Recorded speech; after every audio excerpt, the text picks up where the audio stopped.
Ketika Petrus dan Yohanes sedang berbicara kepada orang banyak, mereka tiba-tiba didatangi imam-imam dan kepala pengawal bait Allah serta orang-orang Saduki. Orang-orang itu sangat marah karena mereka mengajar orang banyak dan memberitakan bahwa dalam Yesus ada kebangkitan dari antara orang mati. Mereka ditangkap dan diserahkan ke dalam tahanan sampai keesokan harinya karena hari telah malam. Tetapi di antara orang yang mendengar ajaran itu banyak yang menjadi percaya. Sehingga jumlah mereka menjadi kira-kira 5.000 orang laki-laki. Pada keesokan harinya, pemimpin-pemimpin Yahudi serta tua-tua dan ahli-ahli Taurat mengadakan sidang di Yerusalem dengan imam besar Hanas dan Kayafas, Yohanes dan Alexander, dan semua orang lain yang termasuk keturunan imam besar. Lalu Petrus dan Yohanes dihadapkan kepada sidang itu dan mulai diperiksa dengan pertanyaan ini. Dengan kuasa manakah atau dalam nama siapakah kamu bertindak demikian itu? Maka jawab Petrus penuh dengan Roh Kudus. Hai pemimpin-pemimpin umat dan tua-tua, jika kami sekarang harus diperiksa karena suatu kebajikan kepada seorang sakit, dan harus menerangkan dengan kuasa manakah orang itu disembuhkan, maka ketahuilah oleh kamu sekalian dan oleh seluruh umat Israel bahwa dalam nama Yesus Kristus, orang Nazaret yang telah kamu salibkan, tetapi yang telah dibangkitkan Allah dari antara orang mati, bahwa oleh karena Yesus itulah orang ini berdiri dengan sehat sekarang di depan kamu. Yesus adalah batu yang dibuang oleh tukang-tukang bangunan, yaitu kamu sendiri. Namun ia telah menjadi batu penjuru. Dan keselamatan tidak ada di dalam siapapun juga selain di dalam Dia, sebab di bawah kolong langit ini tidak ada nama lain yang diberikan kepada manusia yang olehnya kita dapat diselamatkan. Ketika sidang itu melihat keberanian Petrus dan Yohanes dan mengetahui bahwa keduanya orang biasa yang tidak terpelajar, heranlah mereka. Dan mereka mengenal keduanya sebagai pengikut Yesus.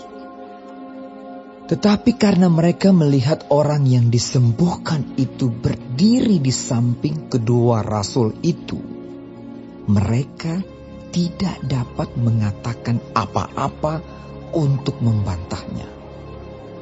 Dan setelah mereka menyuruh rasul-rasul itu meninggalkan ruang sidang, berundinglah mereka dan berkata, tindakan apakah yang harus kita ambil terhadap orang-orang ini?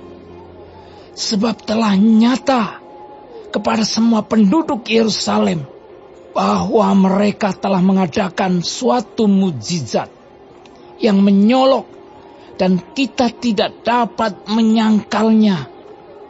Tetapi supaya hal itu jangan makin luas tersiar di antara orang banyak, baiklah kita mengancam dan melarang mereka supaya mereka jangan berbicara lagi dengan siapapun dalam nama itu.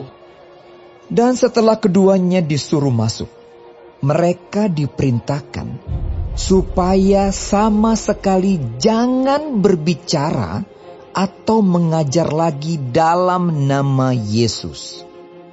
Tetapi Petrus dan Yohanes menjawab mereka, silakan kamu putuskan sendiri, manakah yang benar di hadapan Allah? Taat kepada kamu atau taat kepada Allah? Sebab tidak mungkin bagi kami untuk tidak berkata-kata tentang apa yang telah kami lihat dan yang telah kami dengar. Mereka semakin keras mengancam rasul-rasul itu, tetapi akhirnya melepaskan mereka juga, sebab sidang tidak melihat jalan untuk menghukum mereka karena takut akan orang banyak yang memuliakan nama Allah berhubung dengan apa yang telah terjadi. Sebab orang yang disembuhkan oleh mujizat itu sudah lebih dari 40 tahun umurnya. Sesudah dilepaskan, pergilah Petrus dan Yohanes kepada teman-teman mereka. Lalu mereka menceritakan segala sesuatu yang dikatakan imam-imam kepala dan tua-tua kepada mereka. Ketika teman-teman mereka mendengar hal itu, berserulah mereka bersama-sama kepada Allah. Katanya, "Ya Tuhan, Engkaulah yang menjadikan langit dan bumi, laut dan segala isinya. Dan oleh Roh Kudus, dengan perantaran hamba-Mu Daud Bapa kami, Engkau telah berfirman, mengapa rusuh bangsa-bangsa, mengapa suku-suku bangsa mereka-reka perkara yang sia-sia. Raja-raja dunia bersiap-siap, dan para pembesar berkumpul untuk melawan Tuhan dan yang diurapinya. Sebab sesungguhnya telah berkumpul di dalam kota ini Herodes dan Pontius Pilatus, beserta bangsa-bangsa dan suku-suku bangsa Israel melawan Yesus, hamba-Mu yang kudus, yang Engkau urapi, untuk melaksanakan segala sesuatu yang telah Engkau tentukan dari semula oleh kuasa dan kehendak-Mu. Dan sekarang ya Tuhan, lihatlah bagaimana mereka mengancam kami. Dan berikanlah kepada hamba-hamba-Mu keberanian untuk memberitakan firman-Mu. Ulurkanlah tangan-Mu untuk menyembuhkan orang. Dan adakanlah tanda-tanda dan mujizat-mujizat oleh nama Yesus, hamba-Mu yang kudus. dan ketika mereka sedang berdoa, goyanglah tempat mereka berkumpul itu, dan mereka semua penuh dengan Roh Kudus. Lalu mereka memberitakan firman Allah dengan berani. Adapun kumpulan orang yang telah percaya itu, mereka sehati dan sejiwa, dan tidak seorang pun yang berkata bahwa sesuatu dari kepunyaannya adalah miliknya sendiri, tetapi segala sesuatu adalah kepunyaan mereka bersama.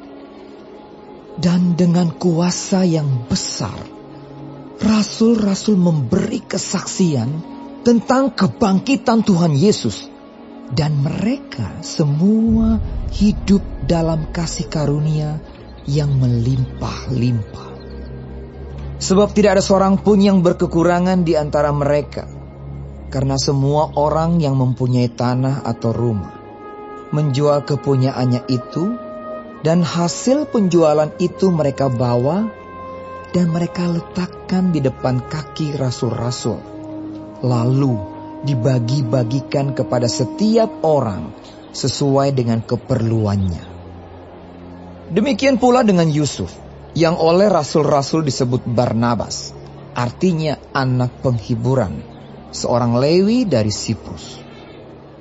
Ia menjual ladang miliknya, lalu membawa uangnya itu dan meletakkannya di depan kaki rasul-rasul.